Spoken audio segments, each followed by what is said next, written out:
ደሃ ሀገር ነው ያለሽው መጀመሪያ ሀገር ይገንባ ግብር ይከፈል ና እስቲ ወንድም ማለት ና እስቲ ና አረፍ በል ና አንዴ እንነጋገር እስቲ እኛኮ ግብር አንከፍልም አላልንም ግብር የመክፈል ግዴታችን ነው ሲጀመር አለብን 100% ይሄ የትኛውም ዜጋ የትኛውም ሀገር ላይ የተጠቀመበትን ይከፍላል የኖረበትን ይከፍላል ወገን እንዴት እንደሚኖር እኮ ቢያንስ ከአንድም ሁለት ሀገር አይተናል እግዚአብሔር ይመስገን ወገን እና አሁን ላይ የበዛ ያለው ነገር ነው ግፉ ነው የሚያስጣለው መክፈልህ ለማይቀረው ገቢዎች ሄደክ የምትሰቃየው ስቃይ አንድ ፊርማ ለማስፈረም 7 ቀን ይፈጃል 7 ቀን ልክ አንተ ሄደክ ስራ ቦታ ላይ 2:30 ስትሰለፍ አንተ እነሱ የሚገቡት 2:30 ነው አንተ የምትሰለፈው ደግሞ 11 ሰዓት ነው ወይ ደግሞ 12 ሰዓት ነው ተሰልፈ የምትጠብቃቸው እንደዛም ሆኖ በቅጡም ያናገረ ሰው የለም ቅሬታ ሰሚ ተብሎ እላይ የተመደበው ሰውዬ ራሱ ሄዶ ቅሬታ የሚያቀርብበት ቦታ ነው የሚፈልገው ሲጀመር አይሰማህም እኔ ቅሬታ አለኝ ብዬ ሲሄድ እታች ወርደሽ አንደኛ ላይ አናግሪያቸው አለኝ አንደኛ ላይ እኮ አናግሬ 3 ሳምንት በሙሉ ለፍቼ ምንም መፍትሄ ስላላገኘው ነው አንተ ጋር የመጣሁት አልኩት እኔ ጋር ብትመጪ ምንም ምን ማረግልሽ ነገር የለም ማለት አንደኛ ነገር ውስጥ ያሉ ሰዎች ምንም አይነት በቃ ማለት አይኖ ስራ ይበዛባቸዋል በቃ ይደክማሉ ነገሩ ምንድነው የሚደክም እሺ በቃ ማለት የሁላችንንም ይሄ በቃ ማለት ንጭንጩ ምኑም ችለው ነው እሺ በቃ ይደክማሉ እንበል እየሰሩ ነው ግን ደግሞ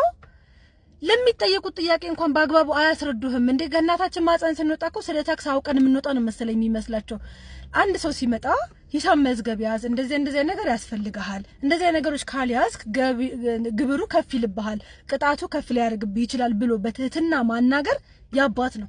አንድ ሰው እንደዚህ የሚያስረዳችሁ አታገኙ እኔ 215,000 ብር አለኝ መጨረሻ ላይ እንደው ምንድነው የተፈጠረው በቃ ታውኩትና ከ10 ቀን በላይ ታውኩትና ድጋሚ ሄጂ እስቲ አስረዳኝ አልኩት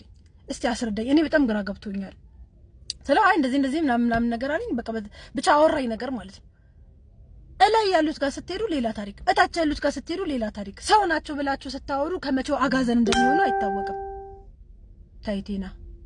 ታይ መስመረሽና ተለፍ እና ለላችሁ የፈለኩት እኛ እንደ ዜጋ ትንሽዬ ቢዝነስ ያለን ሰዎች እንደ 5,000 ብር ካፒታል ንግድ ፍቃድ እንዴት ነው 200 ምናምን ሺህ ብር እንደ ግብር የሚመጣው ሰው ይላችሁ ቢዝነስ ሲከፍት መንግስት ማድረግ ያለበት ሲስተም ነው መጀመሪያው ነገር መዘርጋት ያለበት አሁን ላይ አላቅም እውነት እግዚአብሔርን የላይኛው ሰዎች እኛን የሚያውቁንም አይመስለኝም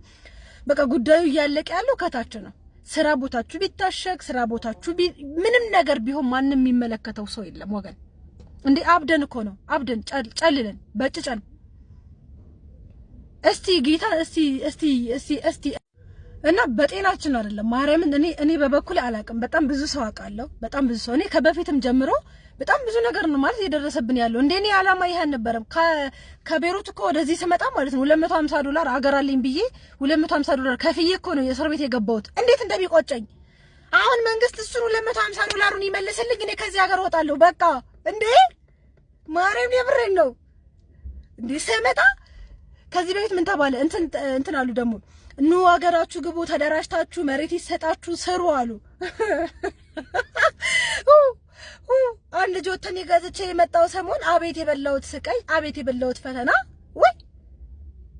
ወይ እናት ሀገር ኢትዮጵያ ተደግልን ግን ማደግ ማለት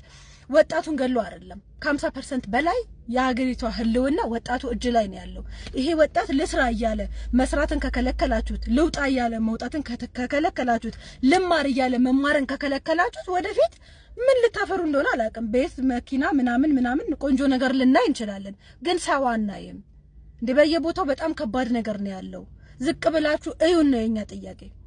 እንደ ግብር እኮ የሆነ ነገር መፍትሄ የሚሰጥ እኮ አካል እኮ ሊቀመጥ ይገባል እኮ ቅሬታ የሚሰማ